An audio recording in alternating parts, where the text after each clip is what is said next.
नमस्कार दोस्तों, मैं आमिर आजाद। आप देख रहे हैं दो बोल न्यूज। दोस्तों, दुनिया की सबसे बड़ी खबर आपके स्क्रीन पर आ रही है कि किस तरीके से हिजबुल्लाह के खौफ से जो खुद को सबसे पावर बताते हैं बेंजामिन नेतन्याहू, वो भाग खड़े हुए अपने घर से। उनके घर पर एक नहीं, दो नहीं, तीन तीन ड्रोनों से हमला कर दिया गया हिजबुल्लाह के द्वारा। लेकिन बेंजामिन नेतन्याहू भाग खड़े हुए बंकरों के अंदर, अपने पूरे परिवार को लेकर के गायब हो गए हैं।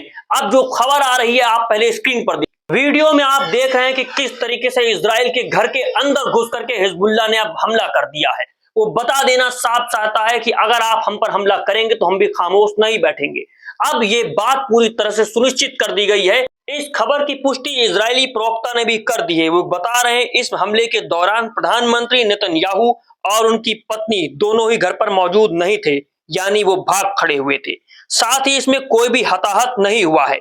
इजरायली प्रधानमंत्री नेतन्याहू का घर सिजरिया इलाके में है। इससे पहले इजरायली सेना ने कहा था कि शनिवार की सुबह इजराइल की तरफ से 3 ड्रोन हमले हुए थे। इसमें से एक ड्रोन ने इस इमारत को निशाना बनाया था, वहीं बाकी 2 इजराइल ने रोक दिया था। इस सोशल मीडिया पोस्ट के हवाले से ऐसा कहा जा रहा है कि ड्रोन का निशाना बनी इमारत नेतन्याहू के निजी आवास का हिस्सा थी। इससे पहले इजरायली रक्षा बल आईडीएफ ने जानकारी दी थी कि शुक्रवार देर रात लेबनान से करीब 20 मिसाइलें इजराइल में घुसी थीं। दोस्तों, इस खबर की पुष्टि अल जजीरा भी कर चुका है। इस हमले के बाद ईरान के सर्वोच्च नेता खामनेई ने भी एक्स पर लिखा है कि हमास जिंदा था और जिंदा ही रहेगा। कमांडर याह्या सिनवार अपने शहीद साथियों के साथ शामिल हो गए हैं। याह्या सिनवार जैसे व्यक्ति के लिए अपनी पूरी जिंदगी एक क्रूर शत्रु के खिलाफ लड़ाई की, उसके लिए शहादत से कुछ कम स्वीकार नहीं हो सकता था। ये हमास के शीर्ष नेता थे। हालिया इजरायली हमले में उनकी मौत हुई थी। ईरान के सर्वोच्च नेता ने कहा, हमेशा की तरह हम फिलिस्तीन मुजाहिदीनों और योद्धाओं के साथ खड़े हैं। मैं हमारे भाई याह्या सिनवार की शहादत पर, उनके परिवार, उनके साथियों और ईश्वर के मार्ग पर जिहाद के लिए समर्पित सभी लोगों की बधाई देता हूं और इस क्षति के लिए अपनी संवेदना व्यक्त करता हूं।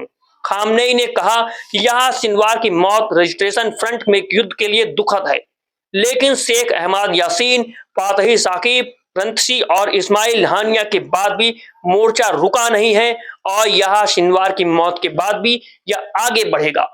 वे इस बात को लेकर के निश्चित हो चुके हैं कि कितनी भी जानें हमको देनी पड़े, हम शहादत को स्वीकार कर लेंगे, लेकिन पीछे नहीं रुकेंगे। और जिस तरह से इजराइल हम पर कायराना हमला कर रहा है, हमारे घर के बच्चों को मार रहा है, बेटियों को मार रहा है, जो बच्चे अभी पैदा हुए उनकी भी हत्या कर दी जा रही है, उनका बदला लिया जाएगा।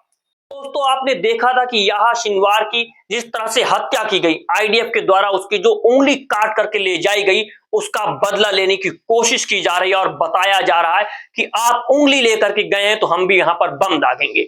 और जिस तरह से उन्होंने ड्रोनों को भेजा है, ये ड्रोन मौत के फरिश्ते की शक्ल लेकर के आए हैं और बेंजामिन नेतन्याहू अपना घर छोड़ करके भाग गए। तो इस बारे में आप क्या सोचते हैं? अपनी राय कमेंट बॉक्स में कमेंट करें। मिलते हैं अगली वीडियो में।